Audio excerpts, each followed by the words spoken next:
do Flamengo pra gente também. Tudo bem, Pedro? Seja bem-vindo. Um beijo pra você, amigo. Tudo bem, Gláucia? Um beijo grande para você, beijo Mari, beijos e abraços para Jailson e para todos que nos acompanham neste Sport Center. Dia chuvoso mesmo no Rio de Janeiro, a gente se abriga aqui dentro da Gávea, tá um fuzuê, que eu vou te contar aqui dentro porque o Museu do Clube reinaugurou há pouco tempo, né? Então tem muita gente aqui, todos os cantos do país, já vi gente do Maranhão, Santa Catarina, enfim, de tudo quanto é lugar do Brasil.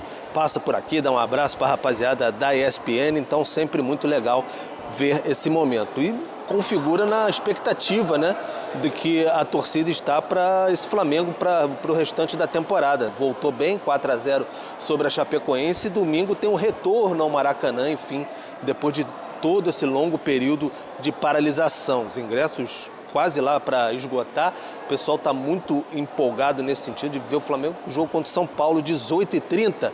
Leonardo Jardim espera, quem sabe, contar com o retorno de Lucas Paquetá.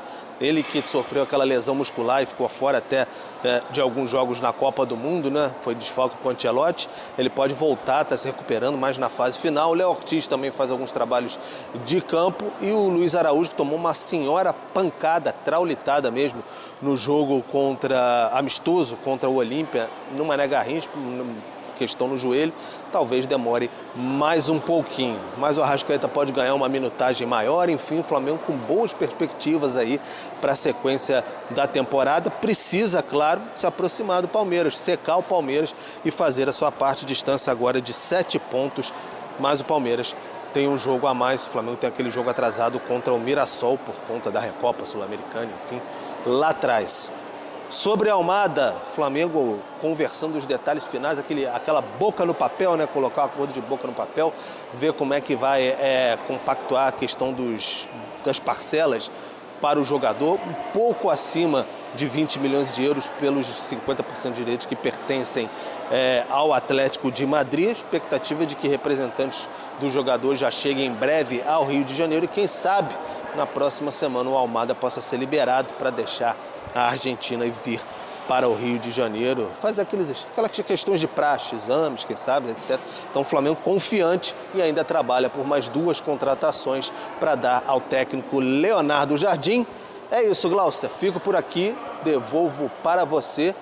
Agora dá uma esvaziada porque todo mundo entrou no museu, então estava fervendo aqui a Gávea nesse dia chuvoso no Rio de Janeiro. Boa, Pedro. Obrigada pelas informações. Chuva, julho, o pessoal tá pra rua passeando ainda de férias. Exato. Aí vai ao museu, né? Vai passear.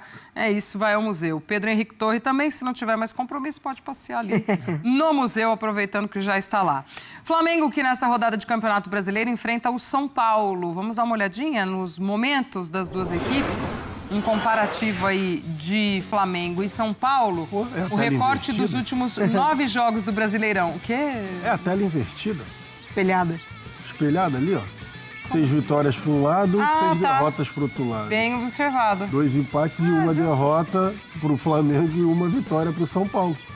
74,1 de aproveitamento do Flamengo, 18,5 para o São Paulo. 19 gols marcados do Flamengo, 9 para o São Paulo. 7 gols sofridos para o Flamengo, 15 para o São Paulo. Misericórdia.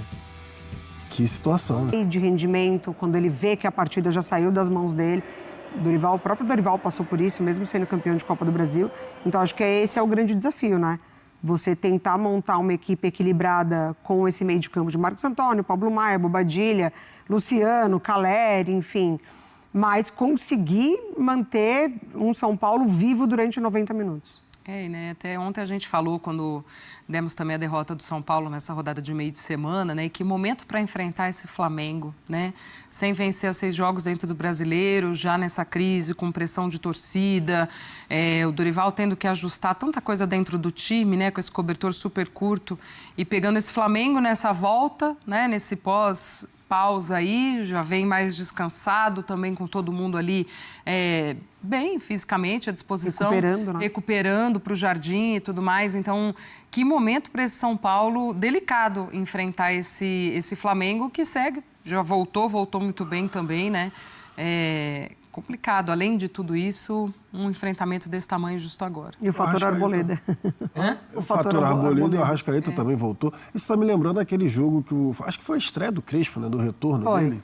Não foi o Flamengo e São Paulo que foi... Foi o pior depois jogo, o São Paulo botou 4 atacantes. Depois o São Paulo até emendou uma sequência razoável, mas nessa primeira partida foi um atropelo do Flamengo.